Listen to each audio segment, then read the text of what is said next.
మన బాలయ్యకు ఒకందుకు థ్యాంక్స్ చెప్పాల్సింది ఏంటంటే గౌతమి పుత్ర శాతకర్ణ ఇలాంటి సినిమాలు తీయడం వల్ల కొంతన్న చరిత్రలో ఉన్నటువంటి ఒక అధ్యాయం అన్న ప్రజలకు తెలిసింది. హిందూ రాజులో ఇప్పుడు మనకి జాతీయ పతాకం మీదన అశోక చక్రం అంటాం. బట్ అశోకుడి గురించిన చరిత్ర ఎప్పుడు మా చిన్నప్పుడైతే కనుక చెట్లు నాటించను, మంచినీళ్ళు వేయించాడని తప్పించి ఓవరాల్ చరిత్ర రాయలేదు. అసలు అశోకుడి చరిత్ర చూస్తే అశోక్ చక్రవర్తి తండ్రి పేరు బిందుసారగుప్త, తల్లి పేరు సుభద్రని.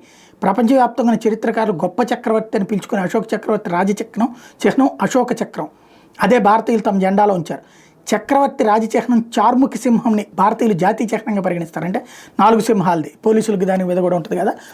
అలాగే మరి ప్రభుత్వాన్ని నడుపుతున్న వారు సత్యమేవ జయతే అని స్వీకరించారు. ఆయన ప్రభుత్వంలో అది పెట్టినటువంటి అశోక చక్రవర్తి పేరు మీద ఉన్న సైన్యం యొక్క అత్యున్నత యుద్ధ గౌరవం అశోక చక్ర. ఇంతకు ముందు లేదా తర్వాత ఇలాంటి రాజు లేదా చక్రవర్తి లేరు. అఖండ భారత్, నేపాల్, బంగ్లాదేశ్, మొత్తం భారతదేశం, పాకిస్తాన్ మరియు ఆఫ్ఘనిస్తాన్ యొక్క విస్తారమైన భూభాగాన్ని ఒంటరిగా పరిపాలించిన చక్రవర్తి. అశోక్ చక్రవర్తి కాలంలో 23 విశ్వవిద్యాలయాలు స్థాపించబడ్డాయి. ఇందులో తక్షశిల, నలంద, విక్రమశిల, కాందహార్ మొదలైన ప్రముఖమైన ప్రపంచం నలుమూలల నుండి విద్యను అభ్యసించడానికి ఇక్కడికి వచ్చేవారు.